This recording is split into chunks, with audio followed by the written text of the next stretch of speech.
Hello दोस्तों, स्वागत है हमारे YouTube चैनल में। और आज से हम अपने YouTube चैनल पर हिस्ट्री स्पेशल क्लास स्टार्ट करने जा रहे हैं।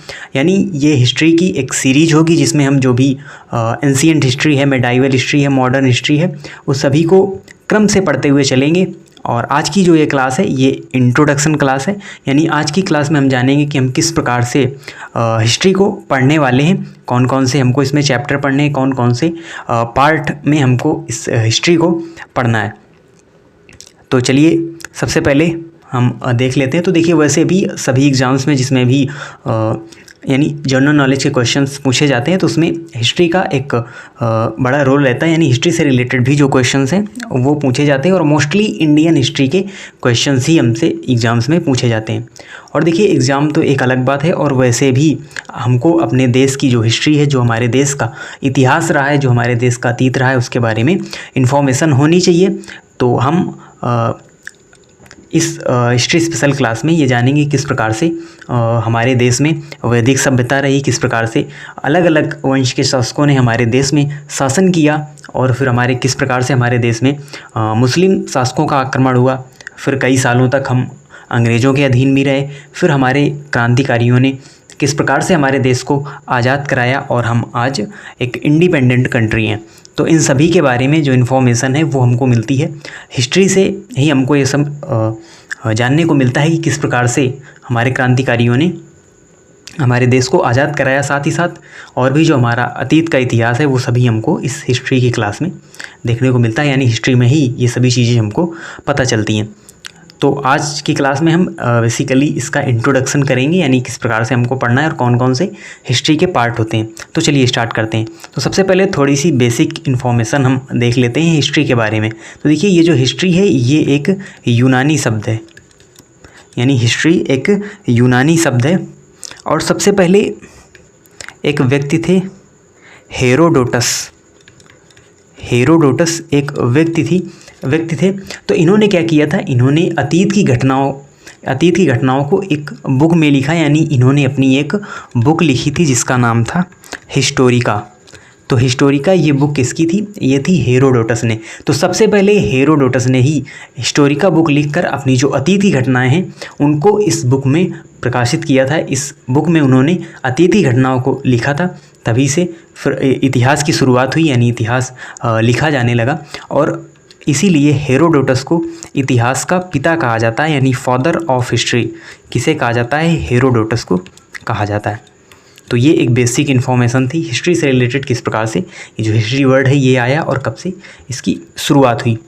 तो देखिए, अगर हम बात करें इंडियन हिस्ट्री की, तो हिस्ट्री को मेन 3 पार्ट्स में बांटा गया है। आप देख सकते हैं, एंशिएंट हिस्ट्री यानी जो हमारे प्राचीन भारत का इतिहास है, फिर आती है मेडाइवल हिस्ट्री यानी जो मध्यकालीन भारत था उसका इतिहास, और फिर आती है मॉडर्न हिस्ट्री यानी जो अंग्रेज़ों के समय का जो भारत रहा, जो मॉडर्न हिस्ट्री रही, उसके बारे में हम इसमें इंफॉर्मेशन देखते हैं। तो अब हम इनको एक एक करके देखेंगे, इनको किस प्रकार से हम अलग अलग पार्ट्स में बांटते हैं और फिर किस प्रकार से हमको इसमें पढ़ना है। तो इसमें सबसे पहले हम देखते हैं एंशिएंट हिस्ट्री के बारे में। देखिए, एंशिएंट हिस्ट्री जिसका कि समय काल रहा माना जाता है लगभग 30 लाख BC से 712 AD तक। BC का मतलब है यहाँ पर बिफोर क्राइस्ट, यानी ईसा पूर्व, ईसा के जन्म के पहले। तो 30 लाख BC से 712 AD तक का जो समय है वो माना जाता है प्राचीन भारत का इतिहास, यानी ये एंशिएंट हिस्ट्री का टाइम था। और इसको भी 3 पार्ट में बांटा गया है, यानी जो प्राचीन भारत है, यानी जो एंशिएंट हिस्ट्री है, उसको भी 3 पार्ट्स में हम लोग पढ़ेंगे, जिसमें है प्राग ऐतिहासिक काल, आद्य ऐतिहासिक काल और ऐतिहासिक काल। और जो प्राग ऐतिहासिक काल है इसको भी 3 पार्ट में बांटा जाता है, तो आपको कन्फ्यूज नहीं होना। यहाँ पर एंशिएंट हिस्ट्री है जो उसके 3 पार्ट हैं, और प्राग ऐतिहासिक काल उसके भी 3 पार्ट हैं, जिसमें पुरापाषाण काल, मध्य पाषाण काल और नवपाषाण काल। तो ये 3 छोटे से जो पार्ट हैं इसमें रखे जाते हैं प्रागैतिहासिक काल में। तो ये 3 पार्ट आपको याद रखना है एंशिएंट हिस्ट्री में। और फिर अब हम आगे बढ़ते और इसमें देखते हैं मेडाइवल हिस्ट्री, यानी जो हमारा मध्यकालीन भारत था उसका इतिहास। तो इसको भी हम 2 पार्ट में पढ़ेंगे। यानी सबसे पहले इसका अगर हम समय काल देखें तो 712 AD से, यानी 712 AD में ही हमारे देश में मुस्लिम शासकों का आक्रमण हुआ था। यानी जो तुर्की शासक थे उन्होंने आक्रमण किया था हमारी कंट्री में, और तभी से मेडाइवल हिस्ट्री की जो शुरुआत है वो मानी जाती है। और इसको हम 1707 AD तक का जो पीरियड है उसको मेडाइवल हिस्ट्री में रखते हैं, क्योंकि 1707 में क्या हुआ था कि जो मुग़ल शासक था औरंगज़ेब, उसकी मृत्यु हुई थी। और ऐसा माना जाता है कि औरंगज़ेब की मृत्यु के बाद ही जो यानी मुस्लिम शासकों का जो समय काल है वो समाप्त हो जाता है, क्योंकि इसके बाद जो मुग़ल शासक आए वो काफ़ी कमज़ोर रहे। इसलिए उसके बाद 1707 के बाद मुग़लों का पतन शुरू हो जाता है और अंग्रेज़ों का उत्कर्ष स्टार्ट होता है। इसीलिए इस पीरियड को ही मेडाइवल हिस्ट्री में रखा जाता है। और इसको हम 2 पार्ट में पढ़ने वाले, यानी सबसे पहले हम जो अरबों का आक्रमण हुआ उसके बारे में पढ़ेंगे, और उसके साथ ही साथ दिल्ली सल्तनत के बारे में भी हम पढ़ेंगे कि दिल्ली सल्तनत में किस प्रकार से अलग अलग वंश का शासक बना रहा। और फिर हम पढ़ेंगे मुग़ल काल के बारे में, यानी मुग़ल काल के जो भी शासक थे, बाबर से लेकर बाबर, जहांगीर, अकबर, हुमायूं, ये सभी जो शासक थे मुग़ल काल से रिलेटेड, इनके बारे में हम पढ़ेंगे मेडाइवल हिस्ट्री के अंतर्गत। तो इसको भी हम 2 पार्ट में पढ़ने वाले हैं, 712 AD से 1707 AD तक के समय को। अब हम आगे देखते हैं। तो फिर इसमें आप देख सकते हैं ये है मॉडर्न हिस्ट्री। तो मॉडर्न हिस्ट्री को हम उसके बाद ही रखते हैं, यानी 1707 AD से 1947 तक के समय को हम मॉडर्न हिस्ट्री के अंतर्गत रखते हैं। और हम सभी को पता है 15 अगस्त 1947 को हम अंग्रेज़ों से आज़ाद हो गए थे, यानी हम एक स्वतंत्र कंट्री बन गए थे 1947 को। तो तब तक के समय को हम मॉडर्न हिस्ट्री के अंतर्गत रखते हैं, और इसको भी हम 2 पार्ट में पढ़ने वाले हैं। सबसे पहले हम पढ़ेंगे मुग़लों का पतन और अंग्रेज़ों के उत्कर्ष के बारे में। तो देखिए बीच का थोड़ा सा कॉमन टाइम रहा जिसमें मुग़लों का पतन होता रहा और अंग्रेज़ों की जो शक्ति है वो मजबूत होती रही। तो वो पीरियड कॉमन पीरियड में आ जाता है मेडाइवल हिस्ट्री और मॉडर्न हिस्ट्री के अंतर्गत। तो इनके बारे में हम पढ़ेंगे, और फिर हम पढ़ेंगे भारतीय स्वतंत्रता संग्राम के बारे में, क्योंकि काफ़ी समय के शासन के बाद जो स्वतंत्रता संग्राम है वो स्टार्ट होते हैं, यानी भारतीय स्वतंत्रता संग्राम स्टार्ट होते हैं। और कई सारे जो आंदोलन हैं वो हमको देखने को मिलते हैं, और फिर जो हमारे क्रांतिकारी हैं उनका भी यहाँ पर जो एक बड़े पैमाने पर रोल हमको दिखाई पड़ता है इस समय में, भारतीय स्वतंत्रता संग्राम के समय में। तो उसको भी हम इसके अंतर्गत पढ़ेंगे मॉडर्न हिस्ट्री के अंतर्गत। तो हमने देखा एंशिएंट हिस्ट्री 3 पार्ट में हम पढ़ेंगे, जो मेडाइवल हिस्ट्री है उसको हम 2 पार्ट में पढ़ेंगे, और फिर मॉडर्न हिस्ट्री उसको भी हम 2 पार्ट में पढ़ेंगे। क्रम से पढ़ते हुए हम इन सभी पार्ट्स को कंप्लीट करेंगे। तो चलिए सबसे पहले देख लेते हैं हम, क्योंकि यहाँ पर स्टार्ट करेंगे एंशिएंट हिस्ट्री से। तो एंशिएंट हिस्ट्री में हम कौन कौन से जो यूनिट हैं, यानी कौन कौन से जो चैप्टर हैं उनको हमको पढ़ना है, तो उनके बारे में हम देख लेते हैं।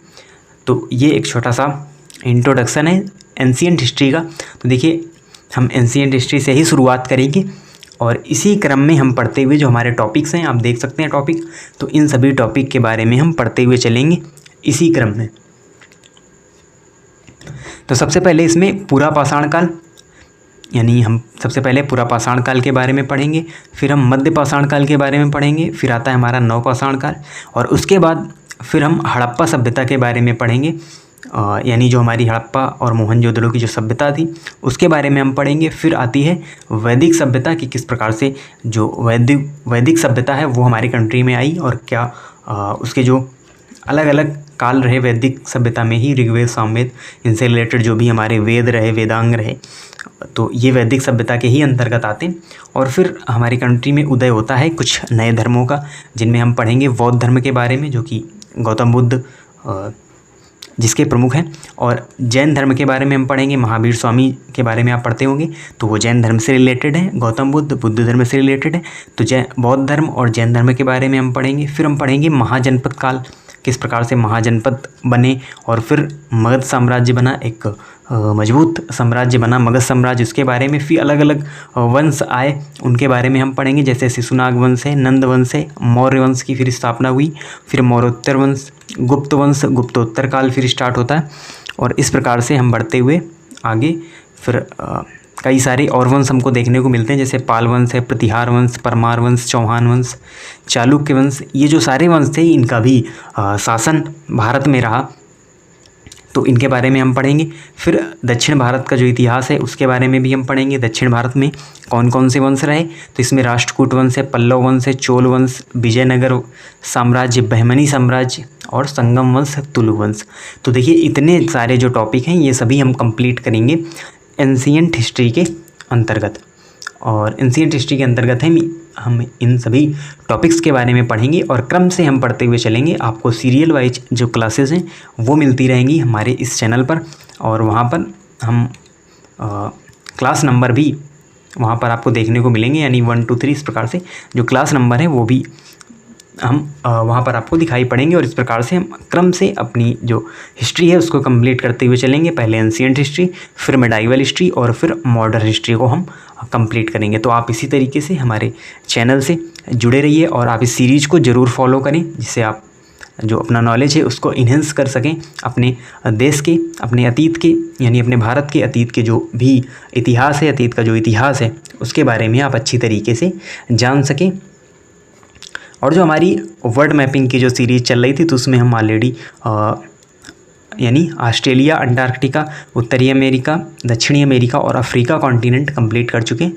अब दो जो हमारे कॉन्टिनेंट बचे हैं उनको हम पढ़ेंगे। जियोग्राफी की जब हम सीरीज स्टार्ट करेंगे तो वहाँ पर हम उन कॉन्टिनेंट को कंप्लीट कर लेंगे।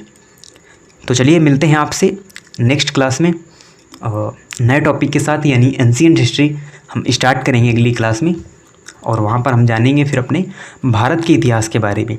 और हमारा जो टेलीग्राम चैनल है उसको भी आप ज्वाइन करें, क्योंकि वहाँ पर काफ़ी अमेजिंग जो इन्फॉर्मेशन है वो आपको वहाँ पर देखने को मिलेगी। हम अपने टेलीग्राम चैनल पर जो भी अमेजिंग इन्फॉर्मेशन होती है रिलेटेड कई सारी जो इन्फॉर्मेशन होती है एनवायरनमेंट से रिलेटेड हो गई या अन्य किसी टॉपिक से रिलेटेड, वो सभी आपको वहाँ पर मिलेगी। तो चलिए मिलते हैं आपसे नेक्स्ट वीडियो में, तब तक के लिए धन्यवाद।